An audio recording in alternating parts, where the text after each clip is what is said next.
Dear students, आज हम discuss करेंगे level 3 unit number 5 regular maintenance of an engine, जिसमें कि हम आज सेशन नंबर 3 करेंगे tuning fuel system of an engine.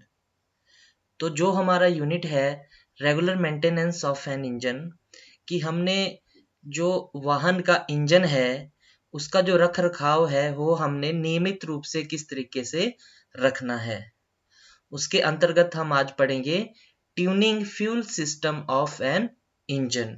यानी इंजन का जो फ्यूल सप्लाई सिस्टम होता है उसका रखरखाव किस तरीके से रखेंगे या उसकी ट्यूनिंग जो है किस तरीके से करेंगे ताकि इंजन की जो परफॉर्मेंस है उसको सही तरीके से बरकरार रखा जाए।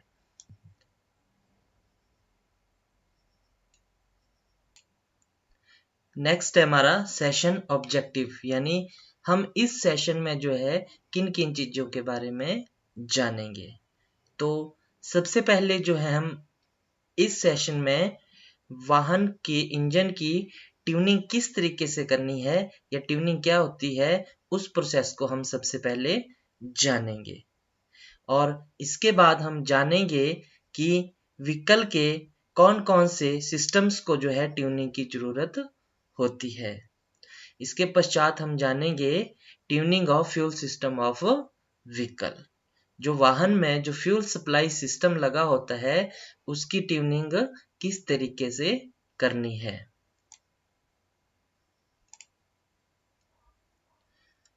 नेक्स्ट है हमारा इंट्रोडक्शन। तो जब भी हम अपने वाहन की सर्विस करवाते हैं तो फ्यूल सप्लाई सिस्टम की ट्यूनिंग किए बिना जो है वो जो सर्विस प्रोसीजर है वो अधूरा है।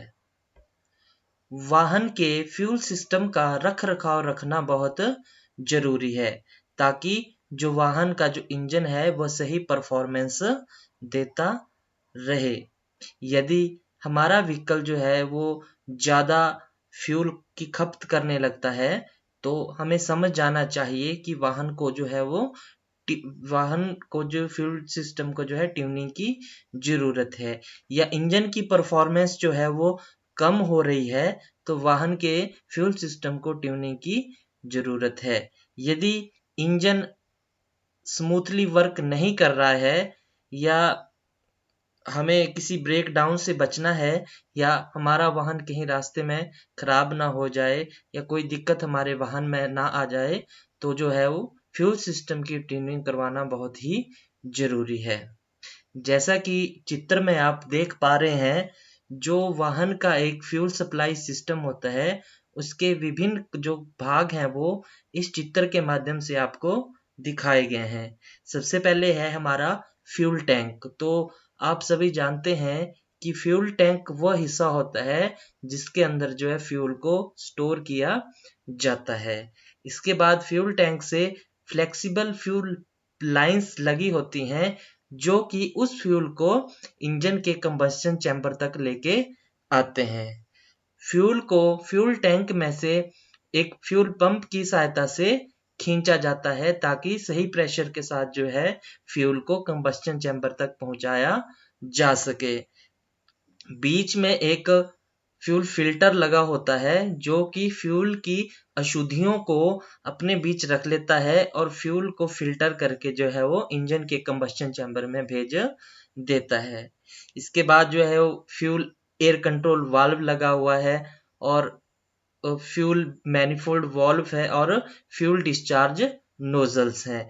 नोजल जो है वो कंबस्शन चैम्बर के अंदर जो है पिस्टन के ऊपर जहां पे गैसों का दहन होता है वहां पर सही समय पर सही प्रेशर के साथ फ्यूल की स्प्रे करते हैं। तो इस सिस्टम को देख के आपको पता लग रहा होगा कि फ्यूल सिस्टम जो है वाहन के लिए कितना महत्वपूर्ण सिस्टम है और उसकी ट्यूनिंग करना कितना महत्वपूर्ण है। यदि फ्यूल सिस्टम की ट्यूनिंग नहीं करवाएंगे या समय से फ्यूल सिस्टम का चेकअप नहीं करेंगे तो जो हमारे वाहन का जो इंजन है डायरेक्टली उसके अंदर जो है इफेक्ट पड़ेगा, जिससे जो है वाहन की जो परफॉर्मेंस है, जो इंजन की परफॉर्मेंस है, पिकअप है, वो धीरे धीरे कम होने लग जाएगी। तो उस परफॉर्मेंस को सही बनाए रखने के लिए वाहन जो है अच्छी पिकअप दे, लोड को सही से खींचे, माइलेज अच्छी दे, इसीलिए फ्यूल सिस्टम की ट्यूनिंग करना बहुत ही महत्वपूर्ण है। फ्यूल सिस्टम की ट्यूनिंग को जानने से पहले हम पहले जानेंगे कि एक्चुअल में ट्यूनिंग होती क्या है। ट्यूनिंग जो है इंजन के अंदर वो फाइनल और फाइनेस्ट एडजस्टमेंट होती है, जो हमें निरंतर regular interval of time period के बाद करवानी पड़ती है, ताकि इंजन की परफॉर्मेंस को सही बनाया रखा जा सके। इसे हम ट्यूनिंग कहते हैं। इंजन की परफॉर्मेंस इतने धीरे धीरे कम होती है कि जो वाहन चालक होता है उसको भी महसूस नहीं होता है कि इंजन की परफॉर्मेंस धीरे धीरे कम हो रही है। इसीलिए टाइम पीरियड बनाया होता है कि इतने टाइम के बाद जो है आप अपने व्हीकल की सर्विस करवाएंगे। तो जो ट्यूनिंग प्रोसेस है हमारा, वो सर्विस का ही हिस्सा है। जब वाहन की सर्विस करवाई जाती है तो ट्यूनिंग, जो उसमें जो एडजस्टमेंट होती है छोटी छोटी, वो जो है इंजन के अंदर की जाती है।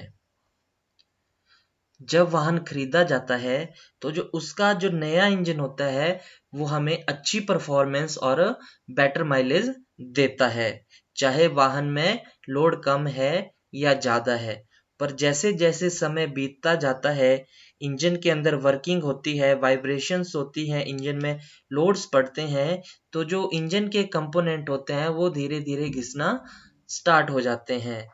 इसीलिए जो वाहन का इंजन है उसका निरीक्षण करना और उसके जो माइनर ट्यूनअप है उसको एडजस्ट करना बहुत ही जरूरी है।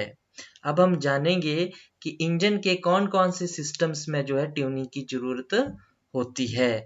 तो आप देख पा रहे हैं लेफ्ट साइड में सबसे पहले हमारा फ्यूल सिस्टम को ट्यूनिंग की जरूरत होती है। इग्निशन सिस्टम को ट्यूनिंग की जरूरत होती है। कूलिंग सिस्टम को ट्यूनिंग की जरूरत होती है। इसी प्रकार लुब्रिकेशन सिस्टम और मैकेनिकल सिस्टम। नेक्स्ट है हमारा tuning of fuel system of an engine के फ्यूल सिस्टम की ट्यूनिंग।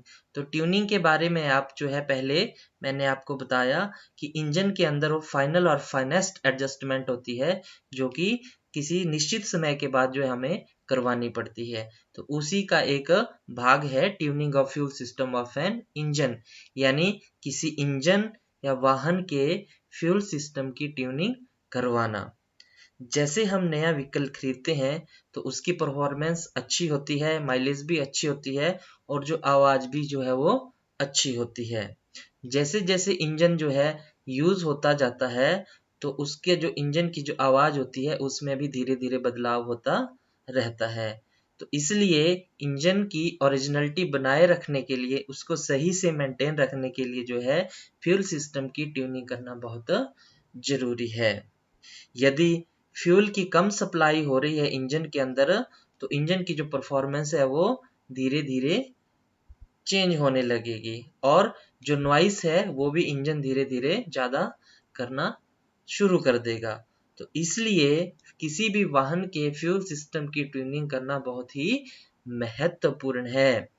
जैसे कि आप चित्र में जो एक वाहन देख रहे हैं, तो जो वाहन का जो ट्यूनिंग फ्यूल सिस्टम है जो है वो आपको यहाँ दिखाया गया है। सबसे पहले इसमें फ्यूल टैंक है, फिर फ्यूल टैंक से जो है फ्लेक्सिबल फ्यूल लाइंस आई है और वो इंजन के जो मेन कंपोनेंट हैं जहां से फ्यूल की सप्लाई होती है, जैसे कि फ्यूल रेल हो गया और फ्यूल लाइंस है और इंजेक्टर्स हैं जो है फ्यूल की स्प्रे करेंगे। तो फ्यूल टैंक के अंदर फ्यूल को स्टोर किया जाएगा। जो फ्यूल पंप है वो फ्यूल टैंक से फ्यूल को प्रेशर के साथ खींचेगा और जो फ्यूल फिल्टर है वो फ्यूल को फिल्टर करके जो है आगे इंजन के कंबस्टन चैम्बर में भेज देगा। ऐसे ही फ्यूल रिटर्न लाइन है, जो ओवरफ्लो जो फ्यूल होता है वो फ्यूल रिटर्न लाइन से जो है दोबारा फ्यूल टैंक के अंदर ही चला जाता है। फ्यूल टैंक में फ्यूल गैस सेंडिंग यूनिट लगा होता है जिसकी सहायता से आप डैशबोर्ड में जो फ्यूल मीटर होता है वहां पे आप देख पाते हैं कि जो टैंक में फ्यूल की मात्रा है वो कितनी होती है। वो हाई और लो के ऊपर मेजर की होती है कि फ्यूल फुल टैंक भरा हुआ है या टैंक में फ्यूल कम है।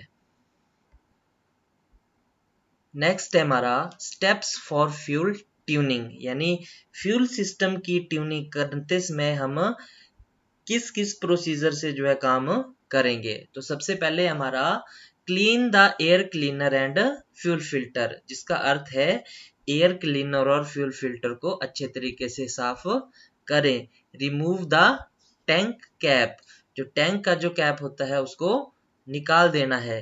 इंस्पेक्ट द रबड़ वॉशर, इसके बाद जो है जो टैंक के कैप में जो रबड़ वॉशर्स लगी होती हैं उनका हमने निरीक्षण करना है कि वह वॉशर जो है सही है या नहीं है। Clean the vent hole to maintain atmospheric pressure on the fuel, जो उसमें वेंट होल लगा होता है जो फ्यूल के टैंक के अंदर जो है एटमॉस्फेयर प्रेशर को मेंटेन करके रखता है, उसको हमने सही तरीके से साफ करना है। इसके बाद जो है हम फ्यूल जो लाइन होगी उसका निरीक्षण करना है कि कहीं से वो लीकेज तो नहीं हो रही है। यदि फ्लेक्सिबल फ्यूल लाइंस कहीं से डैमेज हैं, क्षतिग्रस्त हो गई हैं, तो तुरंत प्रभाव से जो है उन्हें बदल देना चाहिए।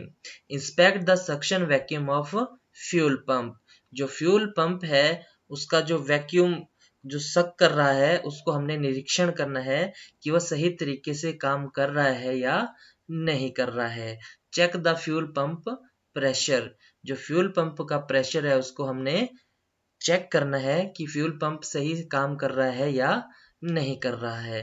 Compare reading with specification as specified in the service manual, तो जो फ्यूल का पंप का जो प्रेशर है जो सर्विस मैनुअल जो गाड़ी के निर्माता द्वारा दिया जाता है उसके अंदर जितनी स्पेसिफिकेशन लिखी होगी उस हिसाब से जो है हम फ्यूल पंप के प्रेशर को सेट करेंगे। नेक्स्ट है हमारा setting idle speed of an engine, engine की जो आइडल स्पीड है उसको हमने किस तरीके से सेट करना है। आइडल स्पीड क्या होती है, जब हम इंजन को स्टार्ट करते हैं तो जब इंजन स्टार्ट होता है तो बिना एक्सलरेट किए जिस आरपीएम पे इंजन घूमता है उसे इंजन की आइडल स्पीड कहा जाता है। तो उसको किस तरीके से हम सेट करेंगे, सबसे पहले इंजन को स्टार्ट करेंगे और उसको गर्म होने देंगे और जो आइडल स्पीड स्क्रू है उसको क्लॉकवाइज डायरेक्शन में घुमाएंगे ताकि इंजन के जो आरपीएम है उनको बढ़ाया जा सके। अब धीरे धीरे जो है आइडल स्पीड स्क्रू को एंटी क्लॉकवाइज डायरेक्शन में घुमाएंगे ताकि जो प्रिस्क्राइब्ड आरपीएम है उन तक हम पहुंच सकें या उनको हम प्राप्त कर सकें। नेक्स्ट पॉइंट है हमारा use tachometer to read RPM. Tachometer एक टूल होता है जो इंजन के आरपीएम को पढ़ने के लिए या इंजन के आरपीएम का पता लगाने के लिए प्रयोग किया जाता है। तो आप टेकोमीटर की सहायता से जो है इंजन के आरपीएम देखेंगे। अब नेक्स्ट पॉइंट है हमारा, अब जो एयर स्क्रू है उसको क्लॉकवाइज डायरेक्शन में घुमाएंगे जिससे कि जो है इंजन रुक जाएगा। अब धीरे धीरे जो है स्क्रू को खोलेंगे और इंजन को स्टार्ट करेंगे ताकि जो इंजन है वो सही आरपीएम प्राप्त कर सके। नेक्स्ट है हमारा नोजल प्रेशर टेस्ट, जो नोजल लगी होती है जो कंबस्शन चैम्बर में फ्यूल की स्प्रे करेगी उसके प्रेशर का निरीक्षण करना है कि वो सही से फ्यूल का स्प्रे कर रही है या नहीं कर रही है। तो सबसे पहले क्या करेंगे, इंजन से इंजेक्टर या नोजल को हटा देंगे। उसके बाद तो नोजल के नीचे जो है किसी प्रकार का कंटेनर रख देंगे ताकि जो फ्यूल आएगा वो उस कंटेनर के अंदर जो है कंटेन हो जाए। इसके बाद जो फ्यूल पाइपलाइन होगी उसको नोजल के साथ कनेक्ट कर दिया जाएगा और इंजन को स्टार्ट कर दिया जाएगा। जैसे ही नोजल के अंदर फ्यूल आने लगेगा तो जो फ्यूल का जो स्प्रे होगा उसको हम ऑब्जर्व करेंगे। यदि हमें लगता है कि जो नोजल है उसका प्रेशर सही है तो दोबारा से जो है नोजल को सिलेंडर हेड के अंदर फिक्स कर देंगे और प्रत्येक सिलेंडर के लिए जो है ये इस प्रोसेस को रिपीट किया जाएगा। यदि हमें लगता है कि नोजल का जो प्रेशर है वो जरूरत से ज्यादा ही कम है तो हमें जो FI pump, fuel injection pump, जो कि नोजल के अंदर जो है सही प्रेशर के साथ जो है फ्यूल की सप्लाई करता है, उसको कैलिब्रेट करने की आवश्यकता है। नेक्स्ट है हमारा प्रिकॉशंस, यानी इस काम को करते समय जो हमें किन किन सुरक्षा सावधानियों का ध्यान रखना है जिससे कि जो फ्यूल सिस्टम के जो कंपोनेंट है उनको कोई नुकसान ना हो। तो इसमें सबसे पहले है जो फ्लेक्सिबल पाइप कनेक्शन है उनको खींचना नहीं चाहिए। नंबर 2 है हमारा जो फ्यूल लाइन के कनेक्शन है उन्हें जरूरत से ज्यादा टाइट नहीं करना चाहिए। नेक्स्ट पॉइंट है जो फ्यूल लाइन है उसे ट्विस्ट नहीं करना चाहिए, यानी दोनों हाथों से घुमाने की कोशिश नहीं करनी चाहिए। फ्यूल सिस्टम के साथ काम करते समय हमें फ्लेम या स्पार्क का इस्तेमाल नहीं करना है। यदि गैस्किट्स को बदलने की जरूरत है तो उन्हें चेंज कर दें ताकि जो फ्यूल है वो इवेपोरेट ना हो। वट वी हैव लर्नड, हमने इस सेशन में किन किन बातों के बारे में जाना। तो इस सेशन को करने के बाद जो है जो बच्चे हैं वो ट्यूनिंग प्रोसेस को सही से एक्सप्लेन कर सकते हैं।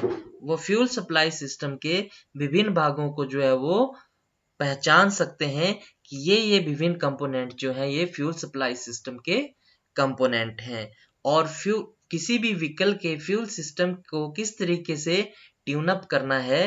तो ये सारी बातें जो है हमने इस सेशन में सीखी। लास्ट है हमारा but will be the next, जो अगले सेशन में है जो है हम किस किस चीजों के बारे में जानेंगे। तो अगला सेशन जो है हमारा tuning of ignition system of vehicle, किसी वाहन या इंजन का जो इग्निशन सिस्टम है उसकी ट्यूनिंग किस तरीके से करनी है। तो इग्निशन सिस्टम का अर्थ है जो वाहन के अंदर फ्यूल और एयर के मिक्सचर को जलाना स्पार्क प्लग की सहायता से। तो बैटरी से जो करंट होगा वो किस तरीके से किस सिस्टम की मदद से जो है वो स्पार्क प्लग तक जाएगा उसे हम जो है इग्निशन सिस्टम कहेंगे। तो इग्निशन सिस्टम के जो मेन कंपोनेंट होंगे battery, ignition coil, distributor, high tension and low tension leads, spark plug and nozzles.